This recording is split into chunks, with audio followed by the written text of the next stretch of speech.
All right, friends. So here is the official start of our live stream today. There's a topic that some of you guys might want me to talk about that's a little bit tragic, but unfortunately that topic's going to have to wait. You know what? I'm actually going to turn on the fan, and hopefully you guys won't hear it.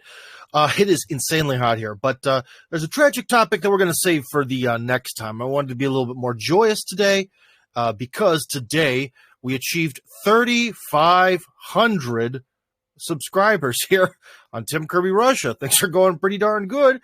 And one question someone asked me today that I've been kind of putting off answering, so I thought, why not today we'll have a nice, happy, celebratory answer to the question of how did I learn to speak Russian so well? Maybe that's not your hottest political thing. I know a lot of you guys would like to maybe talk about the death of Daria Dugina. I will, just not today. Not today. I'd like today to be a little bit more joyous. We could talk about sad stuff another time. All right. So anyways, our big news is 3,500 subscribers. That's amazing. And now let's get into talking about language. And if any of you guys would like to, feel free to leave comments. Remember, I did not actually announce live stream. It's just kind of happened. So sorry about that. Normally I do it, but today I just kind of wanted to just get it out there. So if you comment on basically anything in on our channel, it will all go into one big chat, and I'll see it. So you can write a comment, or you can do the raise your hand function. You can call in and talk to me. Maybe you guys have some experience learning foreign languages that you'd like to share. But anyways, so here we go. I'm going to try to answer this question, how I learned to speak Russian very well. Well, issue number one is, do I speak Russian well or not?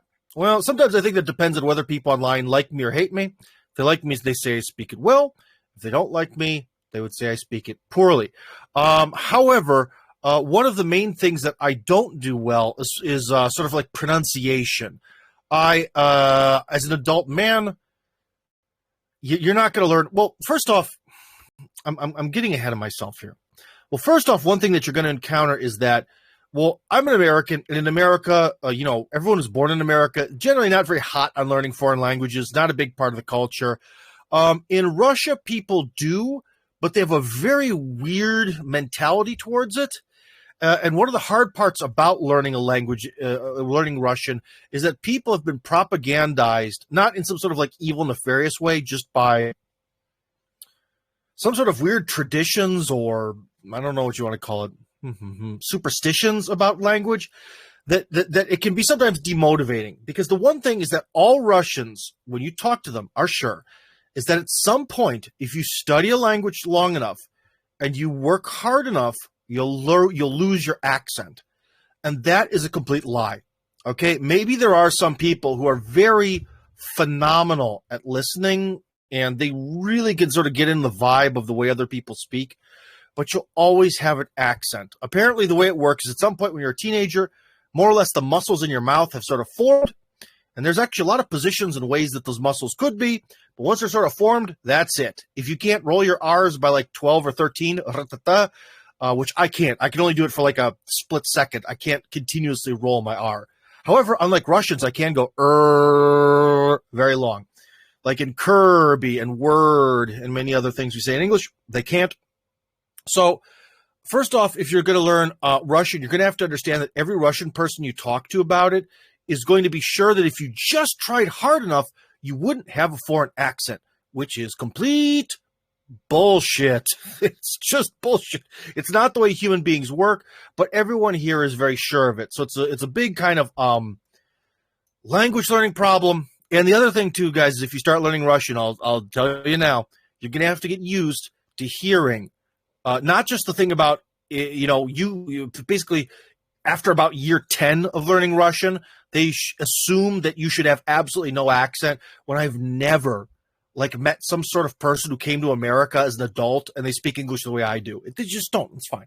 So that's kind of number one stereotype. Number two was, oh no, I'm losing my train of thought. No. Is that Russian is the hardest language to learn. Or at the very least, it's in the top tier. Someone implanted this idea into people in Russia's heads. I've heard that Chinese people think it's cool that their language, especially the written form of it, is very difficult. They think that's cool that their language has this difficult system. I don't know if Russians think that their language is cool because it's considered difficult, but the fact that it's considered like this top tier, most difficult language is wrong. But guess what? You're going to hear it from every last person you speak to about it. Okay? It's one of those things where it's sort of enraging. You know, it's this thing that you're basically lied to about over and over and over again. It'll drive you nuts. Drives me absolutely nuts because according to the Foreign Services Department, you know, like in the United States, they evaluate the languages by tier, as in like what would be the easiest languages for a CIA agent to learn. Russia is not in the bottom tier. The bottom tier of most difficult languages is, I think it's actually in the top tier. I think it goes from easiest at the bottom to toughest at the top, but whatever. The hardest group is actually like Chinese, Arabic, Korean, Japanese, because not only do they use a different script, and especially like, you know, Japanese and Chinese have a whole heck of a lot of characters. Korean doesn't. A lot of characters. The pronunciation, you know, the pronunciation is different, but the entire like words, very few loan words, you know, not Indo-European, not Greco-Roman, like they're very, very different in the way they behave, the way all the words are, and so on and so forth. So Russian, from the standpoint of an English speaker, is in the sort of second to last tier of, I believe, 4 or 5, which means it's harder than, say, Spanish, or Romanian is apparently one of the easier languages to learn for us, especially written Romanian. It's on the harder group, but it is not in that bottom tier of like, holy crap, this is impossible. And that's one of the things that, first off, if you're going to learn Russian, is not only are you going to have to tolerate Russian people, and they're ubiquitous. Is that the word? I think ubiquitous. Unanimous. All-encompassing, omnipresent, single-minded view on foreign languages in their own language. So you have to deal with that. But you do have to deal with a language that is on the harder side from an English speaker's perspective, but nowhere near Arabic, Hebrew, Chinese, Japanese. Just nowhere even in that ballpark. So the first thing you need to tell yourself is, this isn't that hard. This is not in the bottom tier. Some sort of like positive reinforcement. Because the other thing, so I've talked about already the way that Russians deal with language, it's annoying. The thing that Americans do, probably I would say more English speakers as a whole, but especially we Americans, is we almost want to deal with learning a language like negotiating with God when you're bleeding out on the battlefield. Like, you know, a soldier there, he has a bullet in his leg, and all he can do is pray to God. Oh, God, just I'll do anything to make this, just whatever, just anything, something, do something. Oh, God, save me. And that's kind of the way we deal with languages. Like, I've met so many people who say dumb, I'm sorry, guys. I wanted to make this a happy program, but I'm already full of swearing and anger, full of this dumb fucking shit. Like, I have heard from numerous Americans, well, I want to learn Russian, but I don't want to learn the grammar. It doesn't work that way. It's an inherent part of things. It's like, I want to cook, but I don't want to touch food. No, no. That's not how it is. There's these things. It's like an inherent part of it. I don't, you know what I mean? Or it's like building a house, but not without the frame. You know, the frame, it requires the most heavy lifting. I want to have a house, but I don't want to build the walls. And that's something where guys, if you're an American here, don't think that way. That is impossible. You cannot learn a language without knowing the grammar of it, the structure of it, especially as an adult. As a child, children sort of just absorb everything. And there's this, there was some buzzword when I served in the Peace Corps in Kazakhstan that they wanted adults to kind of try to learn languages like a baby. It wasn't absorption. Oh my God.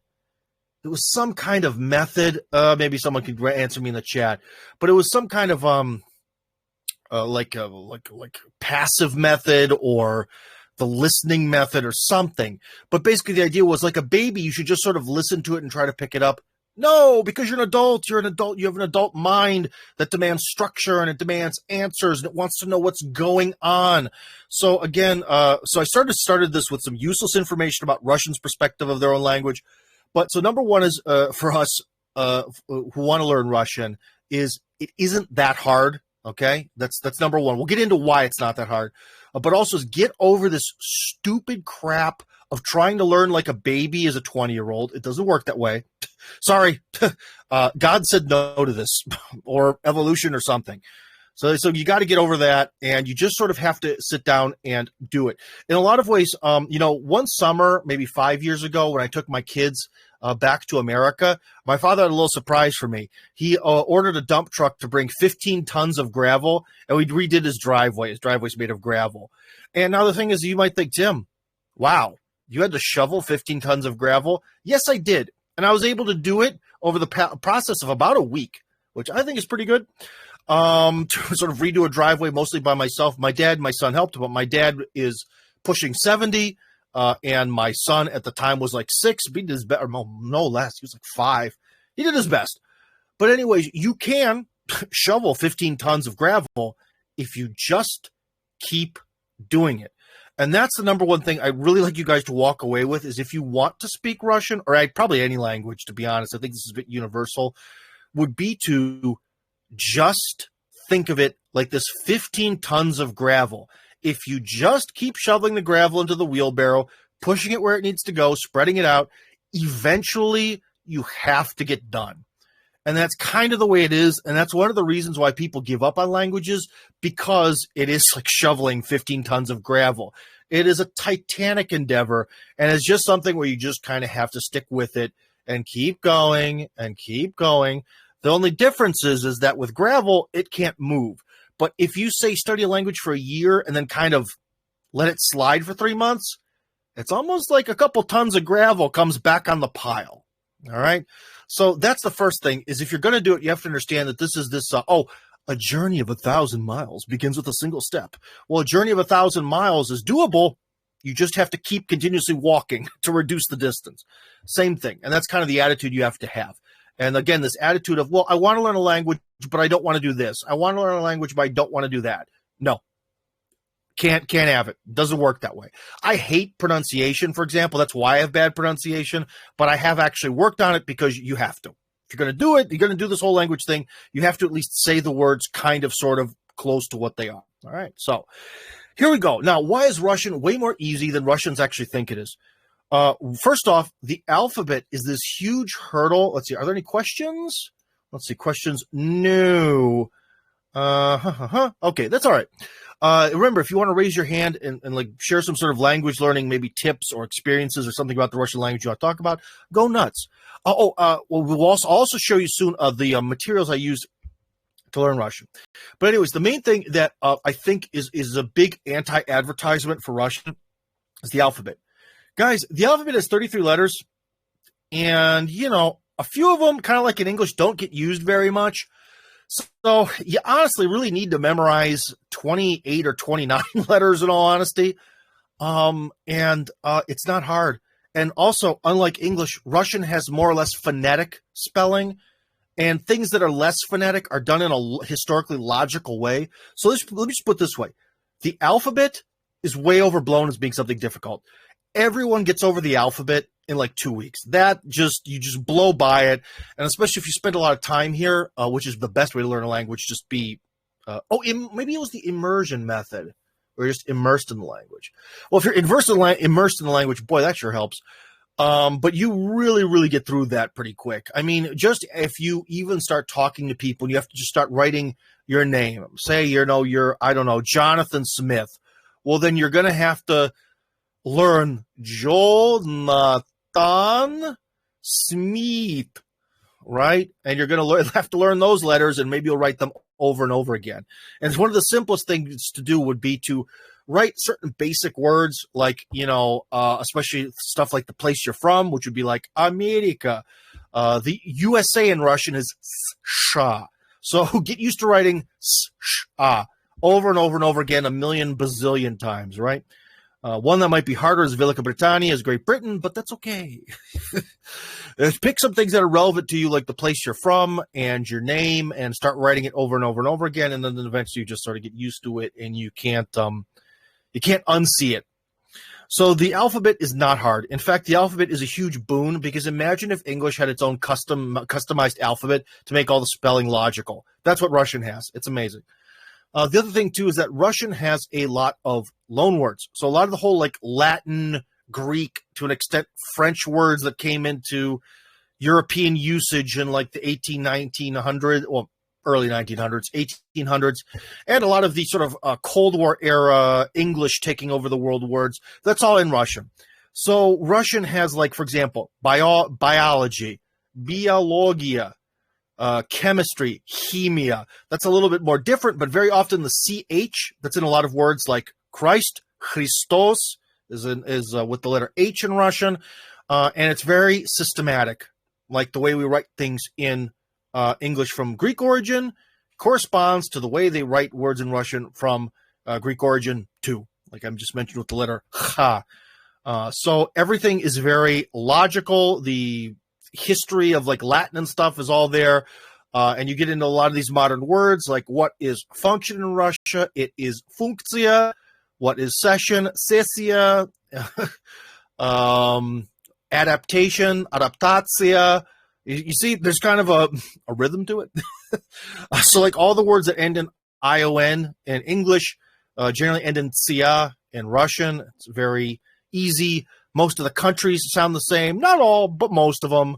England, Anglia, France, Francia, Germany, Germania. Oh my God. Wow. It's all very similar. So in a lot of ways, what you're doing when you're learning a lot of Russian words is you're learning the logic by which all these old words from Greek and Latin came into English, and then the logic by which they come into Russian, and you're gold. Like, if you really like learning the historical origins of words, you will freaking love Russian, because it will, the more you know the history of words and sort of the logic of how they're spelled in their own languages, the easier you can convert between English and Russian and almost like guess. Now, the other nice part about Russian is that when Russians actually hopefully use their own Slavic words tend to be very blunt in their meaning. And the roots of like every word are really, really apparent. So after you sort of go through learning Russian and you sort of learn all the little like words that sort of make up the bigger words, the roots of everything, you start to be able to just sort of understand what some word is just based on the context of it. You know, like Zov that you've seen a lot in the Ukrainian crisis. Well, Vizov is a challenge. It comes from call. So, and also, Меня зовут, they call me. So it adds to the verb there. Sazvon, I think that's a different one. That's from Ring.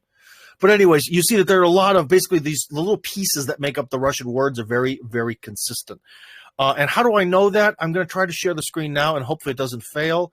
Let's do it. Share the screen. Oh, my God. Here it is. So anyways, guys, this book is a book. This is one of the books that I had. It's called Russian Course. And it's written by a British guy who learned to speak Russian. And he does a fantastic job because it's written it's only $17. It was written from the standpoint of a English-speaking foreigner who learned Russian, because Russians, again, do not know what we don't know. And all Russian learning material from Russian people is going to be a bit useless because they generally don't know what we don't know. And they're also used to having the history of having a lot of people learning Russian from within the borders of the Russian Empire and especially the Soviet Union. Okay, so this Russian course book is written very well. It is very easy to understand, and the guy does a great job of explaining all the like weirdness of Russian and making it seem normal. Now, again, this book is even better. This book you might find boring. It is not very big, and it will explain everything. It says English Grammar for Students of Russian. It teaches you about the English language and how that relates to Russian. You have to get a little bit of a hand on Russian first to understand it, but it is amazing because it literally breaks down all the ways in which Russian is similar to English and dissimilar. So another thing that I would tell you to help you out with learning Russian is find out, you can ask me, find out all the ways in which Russian is similar to English. For example, let's go back to me. If you've seen this book, you know, eventually we're gonna I'll upload this, and if you didn't find the book, you can basically pause the video and go look for it. So it was up there for a few seconds. You'll find it. Okay, so how is like English similar to Russian? There are a lot of ways. All right. Number one, there's stuff like in American English, well, in British English too, pants, trousers. In Russian, they're also plural, as are scissors. That's the weird stuff like that. There are a lot of these words that are also like uncountable nouns, like milk, are also what are called uncountable nouns. Like there's not milks. There's not 10 milks on the table. There could be 10 jars of milk or 10 bottles of milk, but not 10 milks. And Russian has a lot of that. In fact, Russian has a lot more of it, to be honest, than English does, but that's okay. That phenomenon exists there too.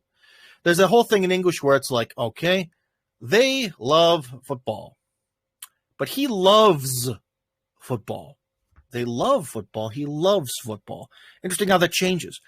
Every Russian word does that all the time. Я люблю, ты любишь, мы любим, они любят, вы любите football. Right? So that phenomenon, although there's not much of it left in the English language, you can see in Russian it exists, where all the verbs have to change relative to speaking in the present tense. Same thing as in English. Same ancient Indo-European traditions. Another one would be then, one thing that Russians never understand. I've tried to tell them, they refuse to understand it. Okay, so in English, well, like for example, you could say there was a 20-year war. Why isn't it 20 years war? It's not 20-year war. There's something weird about when like this quantity of something like becomes an adjective. 5-year plan of the Communist Party, not 5 years plan. Interesting. And in Russian, it's exactly the same way. So you have 20 is 20.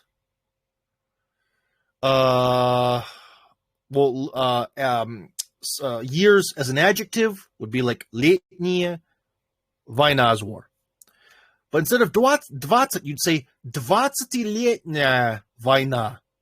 See, I say that word very badly because the nyaya ending. 20-летняя война. So it's the same as in English. You have to change the number, or it's weird. It's weird, and it's not standard. It's not the way a foreign person would think when something becomes an adjective. It's unbelievable how many similarities there are. So the main thing is with that book, again, I guess I should show it to you again. This is really the book. If you're going to get one book, although it's a really boring read, the other book has a lot more practice for beginners. This, you sort of have to know a little bit about what you're doing to enjoy it, this one. But if you already sort of know what you're doing, this is the book. This will open your eyes and explain all the tons of ways that Russian or English and English are similar, especially when you get into some of the harder parts about Russian, like I believe they're called participles. Don't worry about it, but it's sort of like it was done, like how that's done in Russian. There's a lot of weird sort of things that seem really hard at first, like, you know, saying that something was done, but it becomes easy because in Russian it's systematic. And that's another thing where you have to understand about Russian is so much of Russian is systematic and based on charts. So that's another thing. Some assholes who are Russians will try to put things online. They'll put this like big piece of notebook paper and they'll show, wow, look at that. Every Russian word has the potential for so many endings. I don't even know how many it technically could wind up being. It also depends on whether they want to make because also Russians don't know their own language very well. Whether it's like, sometimes they might mix like a verb and a noun that kind of sounds similar just on a one page to make it seem even bigger, to say, wow, look at how impossible. No one could learn our language.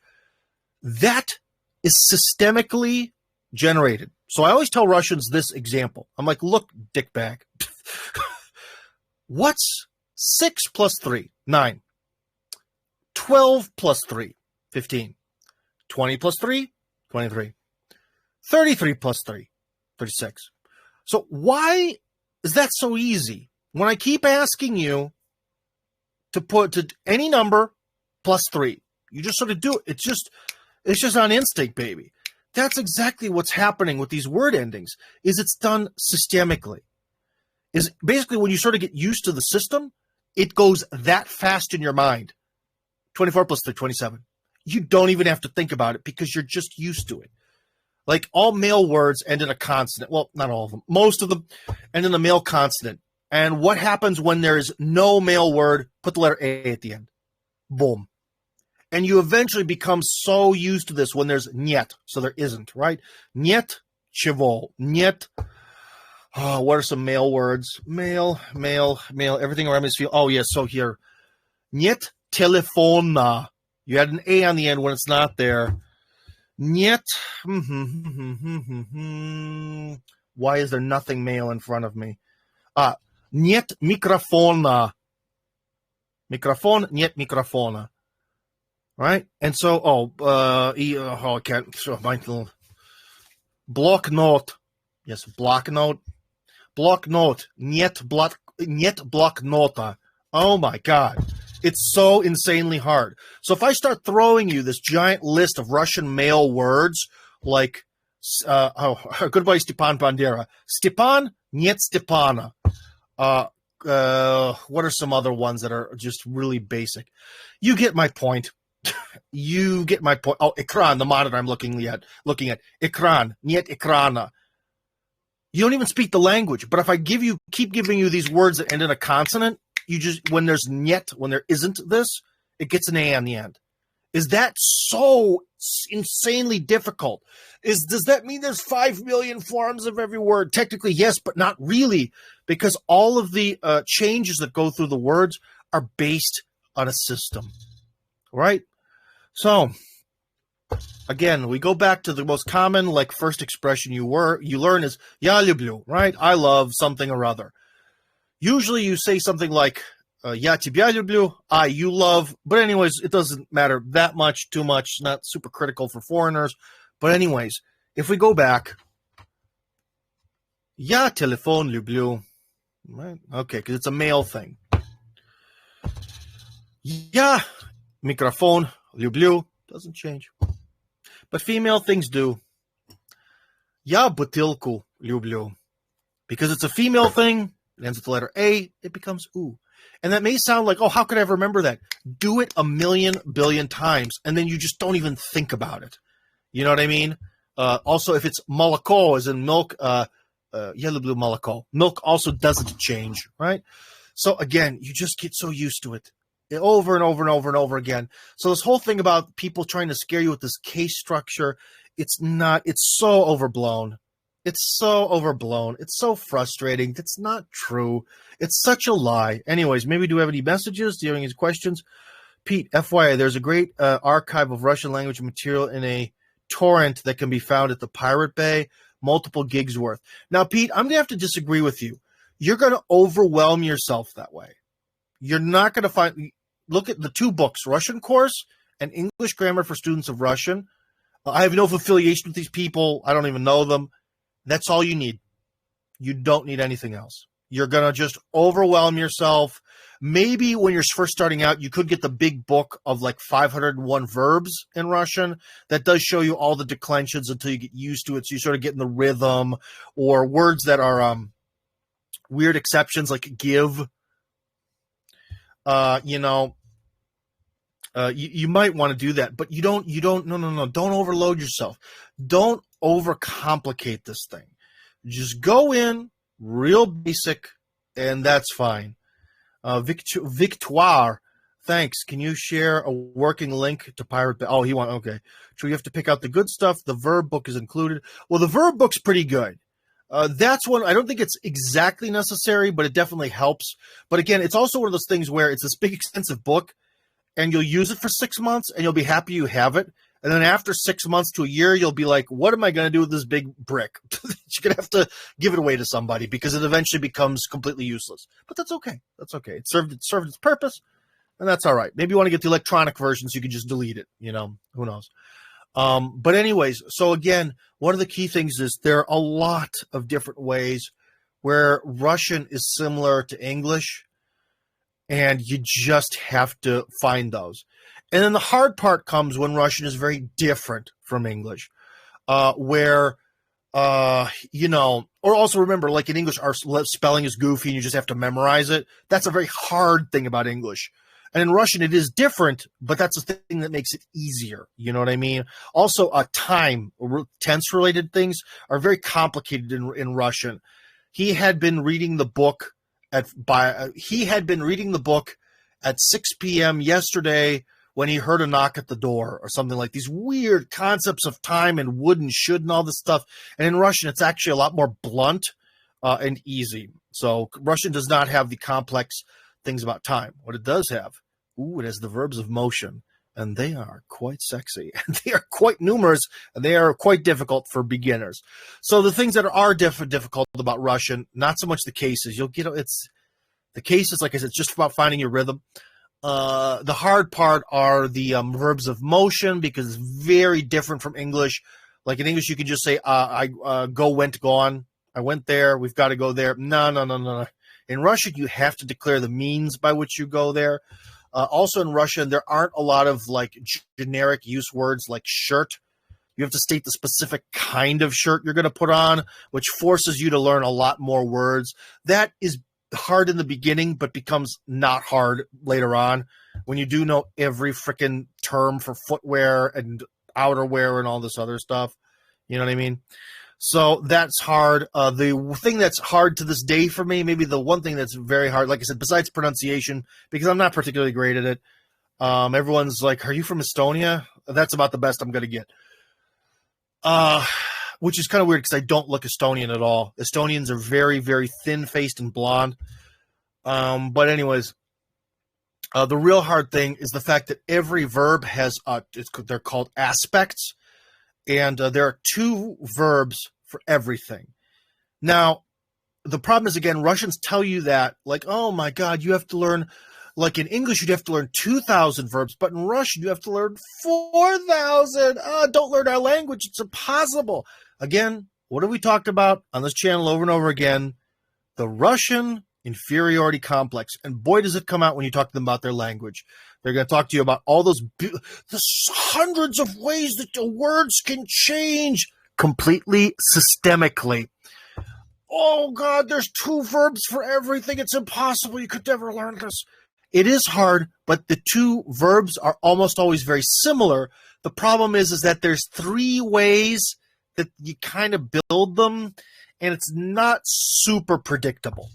That's the problem, is other things like the whole cases and stuff, or like figuring out maybe what, I don't know, endings or prefixes to use. You can get used to that and guess it. But honestly, with like how every verb has 2 versions, it's really a native speaker only thing. And so many verbs in the language, and you just kind of, at some point, you're just kind of throwing shots in the dark, like for example, like читать would be to read something in general, but прочитать is to read something to completion, because the one verb is a complete action. Like a give is dать, as in to give it once, whereas давать is to sort of like give continuously. So there's a logic why it's that way. One is a continuous process, one is a process that happens once or is countable or whatever.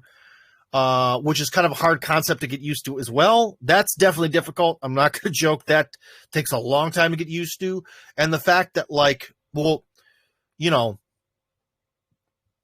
dot and davat, right? They're a pair.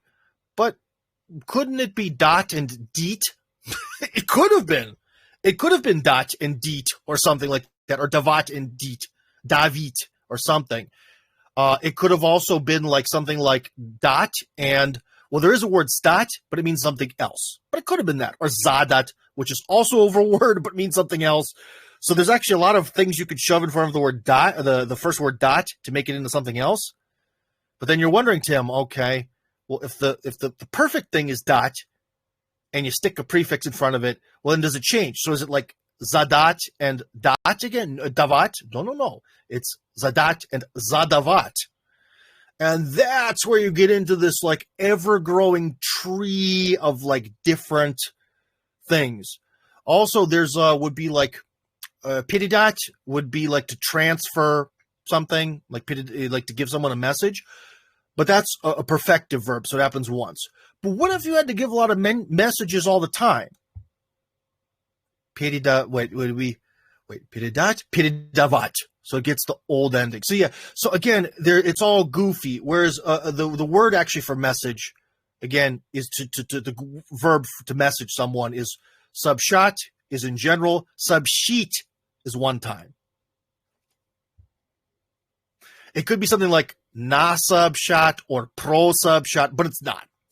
And you literally just have to memorize it. That is by far the hardest thing about Russian. And guess what? If you ask any Russian person, maybe except for someone who actually teaches foreign people, ask them about the, what is it called in English? Oh, verb aspects. Ask them about the verb aspects in Russian. It's called совершенные виды глагола. Wait, НСВ and СВ. Несовершенные виды глагола and совершенные виды глагола. It doesn't fucking matter.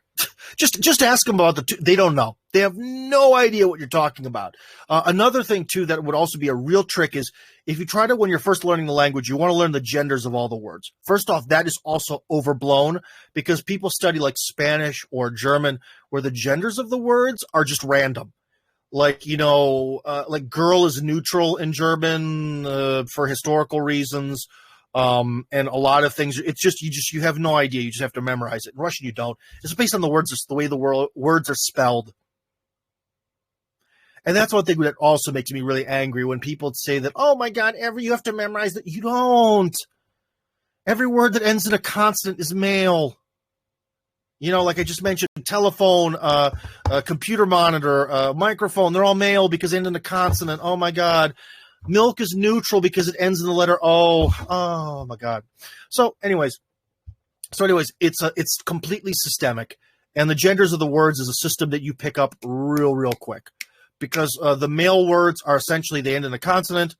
The female words, like in English, we'll think of a lot of women's names, Maria, or more Russian, Natalia, Anna.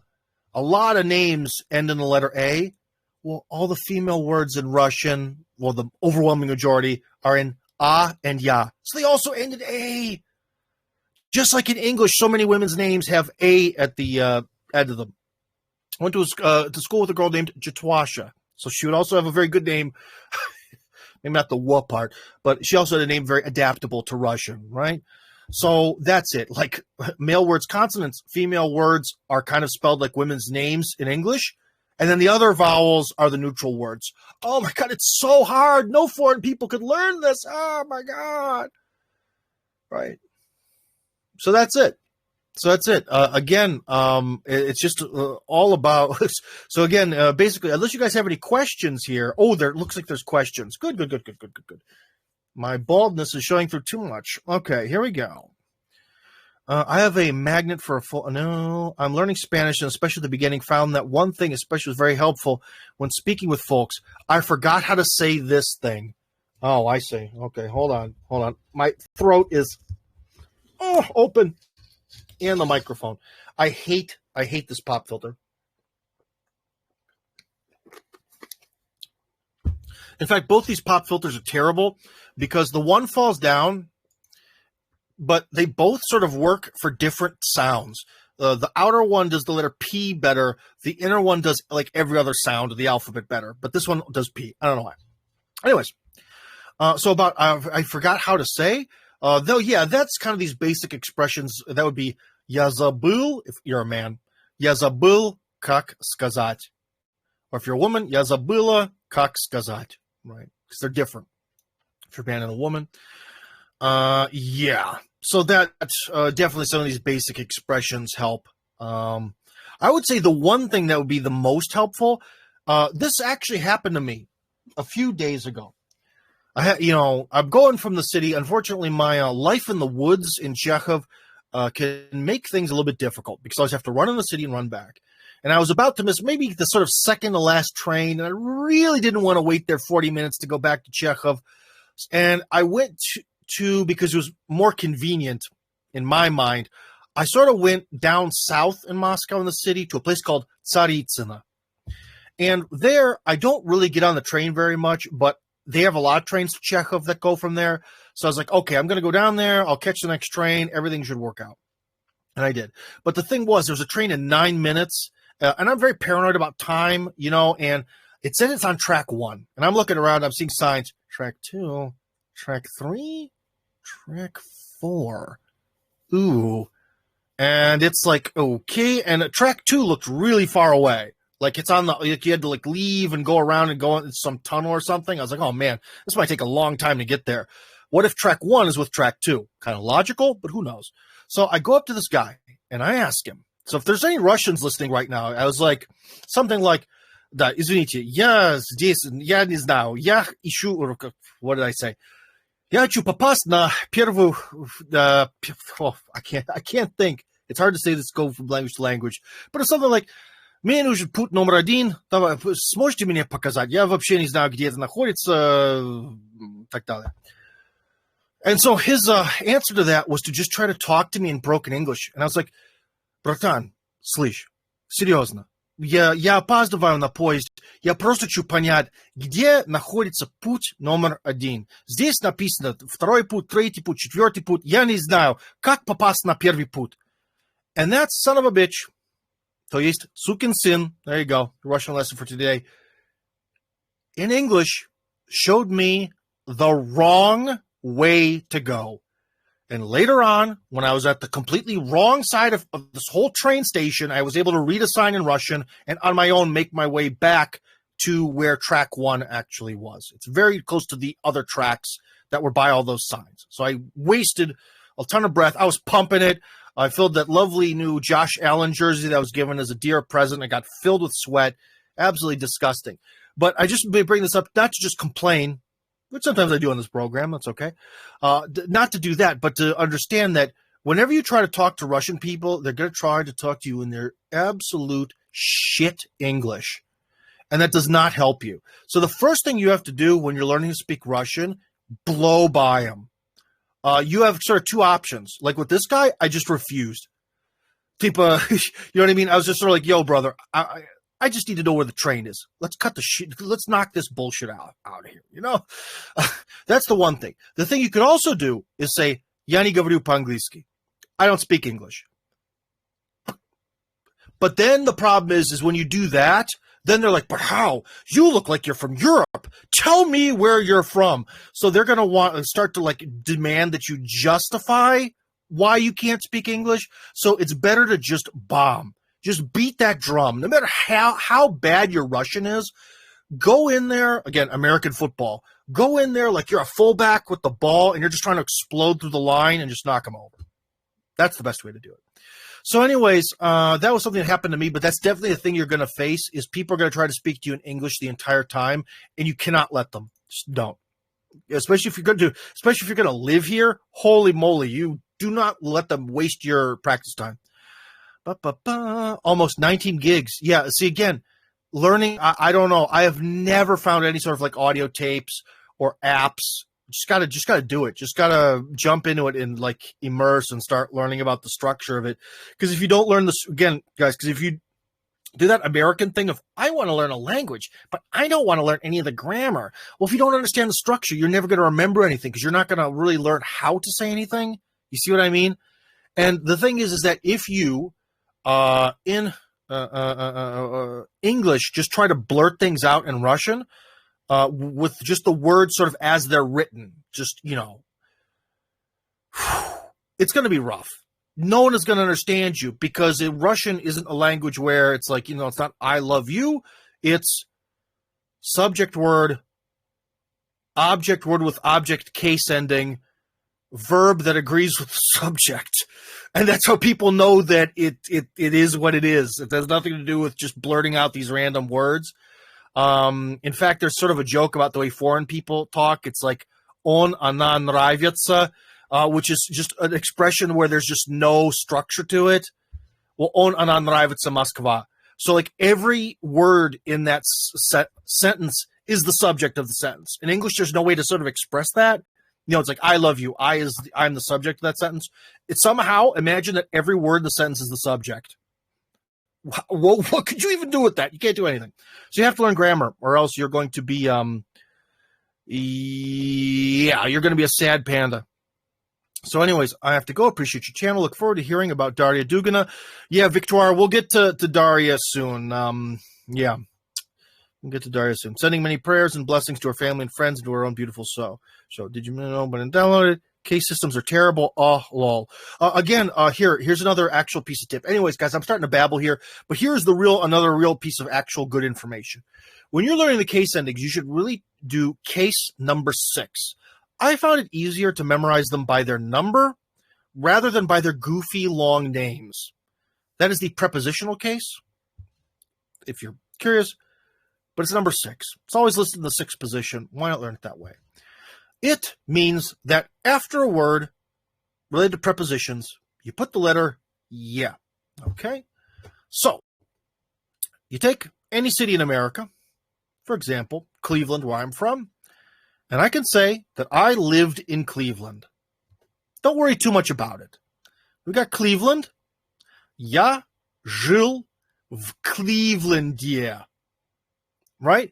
Because Cleveland's not the subject, and even in English, right? The subject is I lived in Cleveland. So in Cleveland is sort of the result of that, and the subject, or it's the object or whatever. Or would that not be? Because it's not a direct, indirect object. I hate English. The indirect object would be in Cleveland. Right? So, again, think about, places you've lived or you've been. Right? So, я жил в Cleveland. Maybe you want to say, where do you live now? Я живу в Чехове. Чехов в Чехове. And you need to say the v as an in, kind of like one word, в Чехове. And this will work for almost everything, especially a lot of places that are in America. The exception would be, instead of in в России, it would be в России. That's easier to say. Don't worry about that. Pick a lot of places that are like в Лондоне, в Берлине. If you live in Berlin now, я живу в Берлине. And that prepositional case, because it doesn't matter what the gender of the word is. Let's say a female city. Я жил в Атланте, like Atlanta, Georgia, в Атланте. Of course, you have to say the word properly. There's some weird things, like in America, we have the state Illinois. In Russian, it's Illinois. Я жил в Illinoisie. A little bit different, but still. So it doesn't really matter the gender of the place you're living in. It just gets the yeah at the end for the most part. Very, very easy to learn. And that's really the most basic example of a case. That's also, first, it's one of the things you're going to have to say, я живу в Москве, especially if you have to talk to the police. Где ты живешь, пацан? Я живу в Москве. I live in Moscow. The a becomes a yeah. Я живу в Москве. Я живу в Karaganda. So, anyways, that's like the real starter. And once you sort of get in the rhythm of that, well, then everything becomes easy with these cases. You can sort of see what's happening. Or like I said, when you have the word no, as in there's none of something. And just like in English, that's like in English. None of this. We don't say none, let's say none dogs, or this. No, you wouldn't say none of dogs. No, you wouldn't say that. But you do say none of this. And that's the same thing. So in Russian, you don't say this is это. So you don't say нет это. Нет этого. It changes. None of this. It changes to be of, to get the of thing. And there's the one case that basically functions for the word of. And boy, the word of comes up a lot in Russian. And so that case, you'll get used to it because you keep seeing these tendencies, especially the word нет, meaning none of something. None of something. And you have to say it that way in Russian. Same thing as in English. So anyways, guys, I don't know. Do you have any questions? I hope that was a good little introduction to the way Russian works, or how apparently the question was how I got good at it. And it was really just sort of understanding English better and practicing. and being here and not giving up and understanding that the grammar is kind of important and it's kind of like a puzzle and you have to put the puzzle together. Especially, that's one thing where Russian is different from English. Because like I said, you just can't blurt out random things, or it's like saying a sentence that has only subject words in it. And that's baffling and no one will understand you. But anyways, have you been in funny situations in Russian? Yeah, but I don't really remember right now. I mean, I don't know. Yeah, it comes up. Can you recommend a school in which to study Russian in Moscow? Well, yeah, well, the one that's the most famous would be the Pushkin Institute. They're the ones who actually make the grammar tests that everyone has to pass to start living in Russian. So they write the test, baby. They also produce like the verdicts on all matters related to standardized Russian. So they're kind of like the center of Russian. Moscow State also offers it. Private tutoring works. I mean, you could maybe do some of that online. But, yeah, there's a lot of places that offer study classes for foreigners in Russian. But around Moscow, I would say Pushkin Institute or Moscow State would definitely be where you would want to go. But, again, a lot of it is plowing through it, and it's getting over certain things. Another thing that's maybe you have to learn about Russian that is very, for an English perspective, is on the consonants where we breathe out, like get. We're sort of breathing out. Did. In Russian, you're breathing in. Get. Did.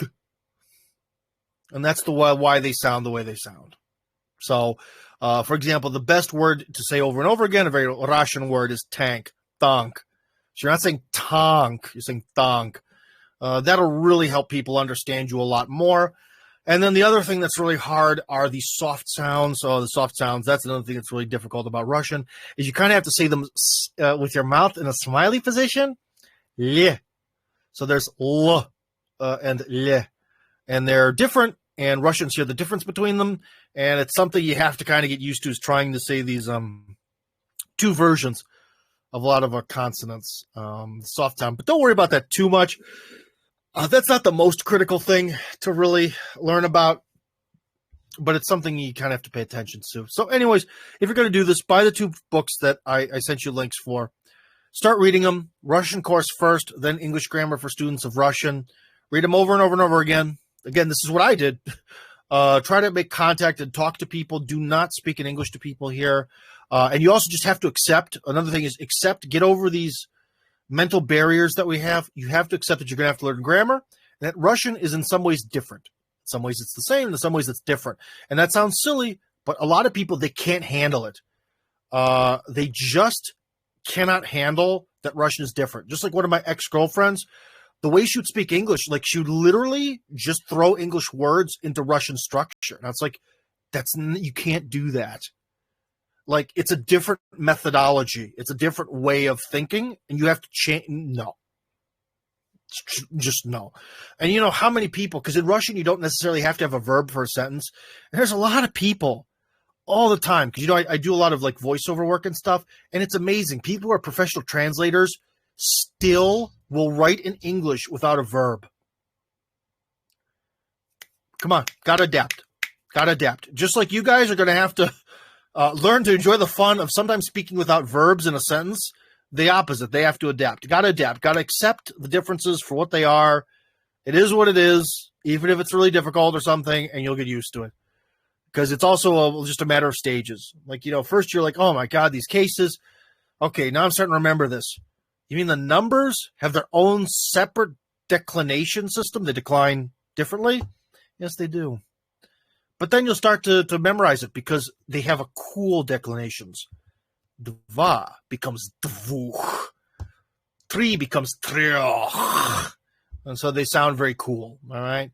So you just get used to it, and you kind of keep going through it and burning through all these sort of like exceptions and stuff, and eventually you just sort of get there, and you just sort of accept it. So you just have to accept it for what it is and keep going. And like I said, just got to shovel 15 tons of gravel. Anyways, guys, if no one has any questions to ask, no questions to ask whatsoever, then nothing in the chat. There's some likes. That's nice. Thank you for the likes. Very nice of you to say. In fact, there are a lot of likes. Thank you very much. But, guys, if you have no questions, I guess I'm going to bail. Maybe I picked a bad time to do this because people ask me about learning Russian all the time. but I didn't. Oh, something appeared in the chat. I didn't see the whole stream, so I'll watch the post on YouTube. Yeah, I guess you'll have to there. But anyways, buy those 2 books. Start with the Russian course one. Keep reading it. Keep trying. Write like your name, although you might get it wrong. Okay, because to be honest, if I kind of had it to do over again, I probably wouldn't call myself Team in Russian. I'd call myself Tim in Russian because it's Tim in English. But you might get it wrong, and maybe that's a bad thing. So maybe you might want to go into Google Translate. And Google Translate's very good about doing the names properly. So if you go in and say your name is Andrew, right? It might be with A and D R myaky znak U. But anyways, if you put it in to Google Translate to Russian, it will probably give you a very good result. And that's what you just kind of want to write over and over and over again. And I know that sounds boring, but seriously, once you start to just write this stuff over and over and over again, you just get used to it. You just get really, really used to it. And also I forgot that, again, with this alphabet, some of the letters are the same. Adam K, that's what they say in every book. A-T-O-M and K are exactly the same as they are in English. There's a bunch of letters that actually are from Greek. So if you ever had to, do stuff like delta in math, the Russian character that looks like delta is D. So if you're kind of familiar with Greek, then you kind of already know the alphabet. So anyways, again, with this alphabet's not too hard. It's just practice. So think of dumb stuff to practice, like the city you're from, the country you're from, your first and last name. But again, ask Google for some help because you may transliterate that incorrectly, and you don't want to do that wrong. But anyways, that could be really, really helpful to you. And it's just a matter of practicing writing. Speaking is a whole nother ball game. But as you go through that grammar book in English, they're going to go from little topic to little topic, and you'll sort of get used to it. But you'll have to try speaking to people at some point. And again, there's a lot of things, too, about not giving up. Like certain words like sprovocировать is to, like, provoke. You heard I can say that? I in the past, I couldn't. I literally couldn't. But now I can. Vzывая. In the past, especially, взывая реакцию на его действия, blah, blah, blah, blah, blah. Взывая, I used to not be able to say at all, and now I can, right? So there's a lot of things where if you just kind of keep pounding away at it, even with pronunciation, it's just a sort of stupid drudge forward, and you can get used to it, especially sprovocировать. So that's why one thing that kind of sucks about Russian is everyone's like, well, how do you say hello? Здравствуйте. Oh, I can't. It's so hard. Say it. Здравствуй. Здравствуйте. Здравствуйте. Well, you can also say привет, but that's informal. But anyways. And you just say it over and over and over again and over and over and over again. And you don't even think about it. Здравствуйте. Здравствуй is like live. It's actually a command. It's in the command, like in English, if you were, let's say, read this. Read is in the command position. That has the command ending. It's command. Interesting. Russian is magical that way. And when you learn the language, you get to start to understand all this crazy stuff like that. Like one day you wake up and you're like, Здравствуйте. It's a command. You're telling someone to do something when you say hello to them. That's crazy. That's interesting. That's wild. And you'll never be able to unlock that stuff if you don't at least know the alphabet. But the ultimate challenge, my friends, the true ultimate challenge, read the Bible in old-timey Russian. I've done chapters of it. The language changed a lot. It is very intense, but I can do it. I wouldn't exactly say I could read it out loud in church or something, but that's probably the ultimate Russian challenge. But maybe more so than Pushkin. But that's another thing. Fuck classical literature. Fuck it, throw it in the dumpster. Classical literature is unless you're passionate about, like, if you're pumped about your Lev Tolstoy and Yesenin and Pushkin, God bless you, go for it if you're into it. But Russians will try to shove that into. It's not. It's very much literature for native speakers. Again, I tell people in Russian, when we read Shakespeare in college, there was a modern translation from the Middle English. Okay, like Shakespeare is not for foreign people. All right, really, really high level stuff is not meant for foreign people. That's why Donald Trump always sounds dumb when he talks. in public speaking, that man is evil. This is bad. He is the baddest man of bad because he just wants everyone to understand him, right? Whereas when he talks about business, it's a whole other person almost. So that's the thing is, no classical literature. No. Except maybe Chekhov, because Chekhov wrote in a very plain way. You'll be able to understand Chekhov before any of the other classical writers. But why? Because first off, you're getting a lot of 1800s terminology, which is just going to make you annoyed. Because, horses and carriages and buggies and whitewashing fences and all these other terms that you don't need to know when you're first starting the language. Read something more modern. Look at maybe some news articles. Russian is one of the most popular languages on the internet, despite the fact that the population of Russian speakers is way smaller than a lot of other language groups. So what? You're going to find tons of stuff online that's modern, more casual, and that's what's really going to help you rather than sitting down and trying to read Pushkin, who wanted to use the beauty of the Russian language to its maximum, meaning it is very case and grammatical difficult, which is fine. It was great. Good for him. It's not good it's just not good for learning. And your Russian language teacher, they're going to tell you the opposite. Tell her you're dumb. Your opinions are wrong because it's not going to help you learn. Okay. Stick casual. If you have to learn you have to do something classical, Chekhov, because it's understandable and it's short. But really, you just want to read news articles or try to understand. You know who speaks very clearly and uses a lot of words that are sort of like international words or words of Greek and Roman origin. Like I said, like function is funktia or whatever. Putin. Putin speaks extremely clearly. He uses, I wouldn't say, he doesn't use a basic vocabulary. He does speak on sort of a higher register, but he uses a ton of, Greek and Latin words, speaks clearly, but grammatically, he doesn't tend to do too crazy stuff when he's speaking, maybe when he's angry.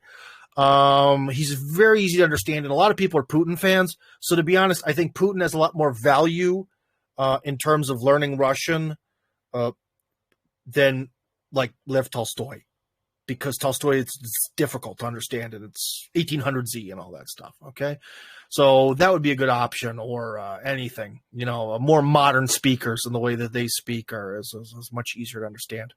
So, anyways, guys, I guess that is probably going to be it.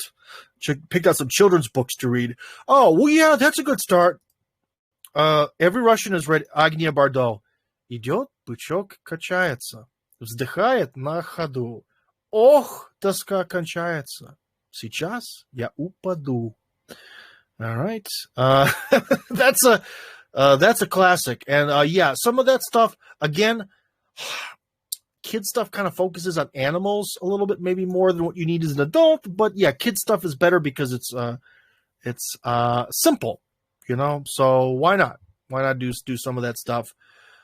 Yeah, but then again, as a parent of Russian children, some of the stuff brings back nightmares of hearing it over and over and over again. A good children's book to look up would be Moy Dadir. Let me see if I can find it. Hold on. Got to take off my watch here because I can't type with the watch on. Let's see. Moy Dadir. Moy Dadir.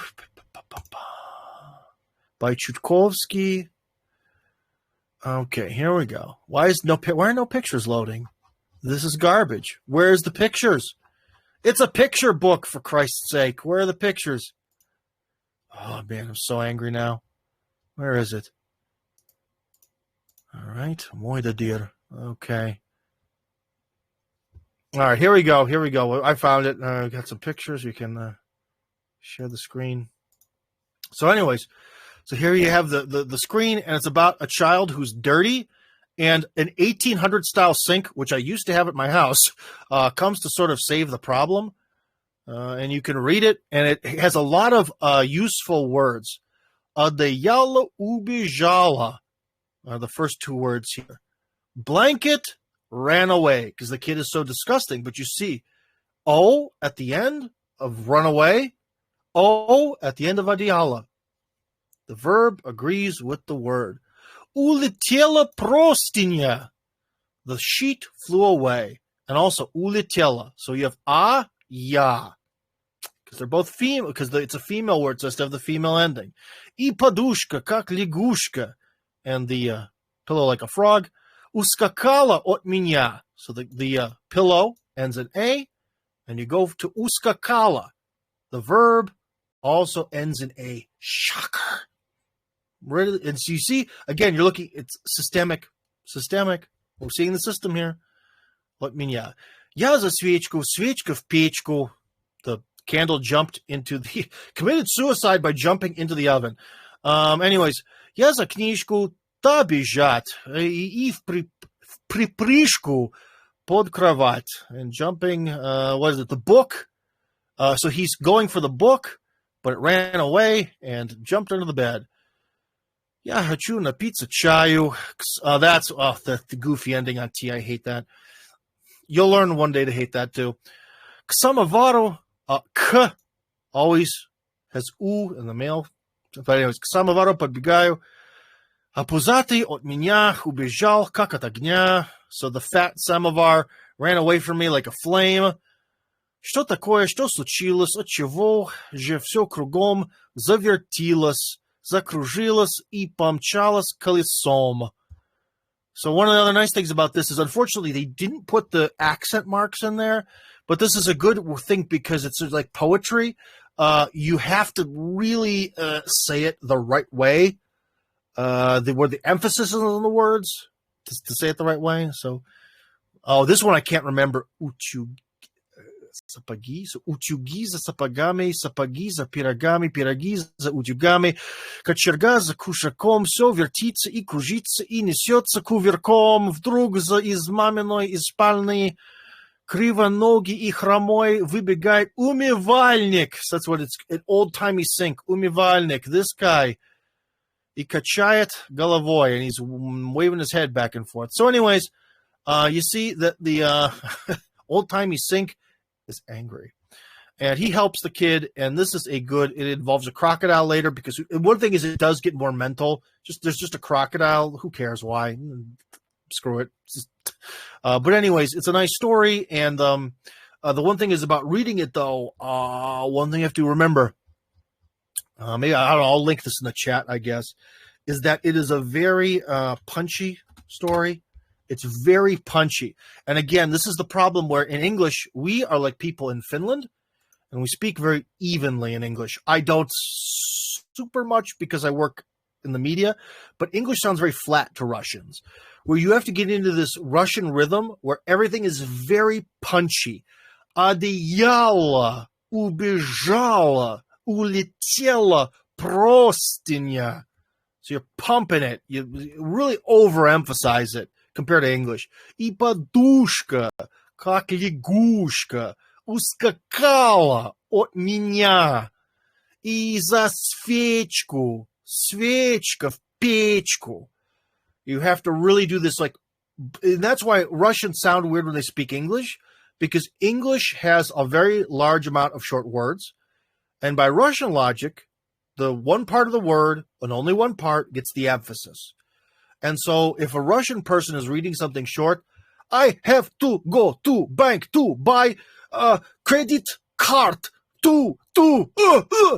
And that's why in English they have that really sort of gross, nervous sounding way of speaking, because in Russian that's normal, you know?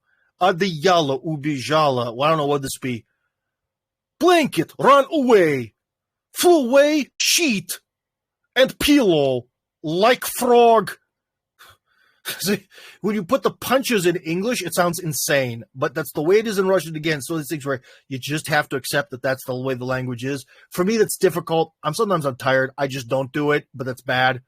So don't follow, you know, but that's the way it is. So anyways, this is a good children's story. And maybe, I forget her name. Oh, Jesus. Bartol? Agnia Bartol? I don't know. These are ones. Where's something? Zyka Beladil Sloan. Bichok. That's the one I did. So here we go. You can look up Agnia Bardot and all of her boom, and all of her little poems. So this is the one I had. Oh, my head is cut off from my own window. That's weird. But anyways, here we go. Very short. Идет бычок, качается, вдыхает на ходу. Ох, доска кончается, сейчас я упаду. Right? So you have to say it with that brutal, punchy rhythm. But if that's what you like about Russian, that it is that way, yeah. But what does it say? Go, bull, rocking, breathing while walking. Ah, bored ending. Now I fall. All right. So it's about like a toy bull going up like a seesaw or something. I guess it, whatever. It is what it is. It's really famous. Every person in Russia's read it. Where's some other ones? Rezina Vyazina, I know, but I hate it. Oh, here we go. Mishka. There we go. Here's another classic. Mishka. Also, as you can see, very short. So this is nice. Uranila Mishku Napol. And again, this is one of those weird things where sometimes the preposition merges into the next word. It's Napol. I don't know why. It's two words, but it's Napol. Okay, accept it. It is what it is. Оторвали Мишке лапу. Все равно его не брошу. Потому что он хороший. So, again, we have this, again, got to get in that punchy rhythm. In fact, some of these, I don't know, this might be just destroy your brain trying to write something you maybe not understand, but it says, this is also very interesting about Russian. This is a plural verb in the past tense, but it doesn't really say who did it. So it's like, they dropped the little bear on the floor. They ripped off his paw. Regardless, him, I won't throw out, because he's good. All right, there's another classic. And also here's very nice because the word order is different. Him, I won't throw away. Word order is different. I don't know, any of these other classics. Oh,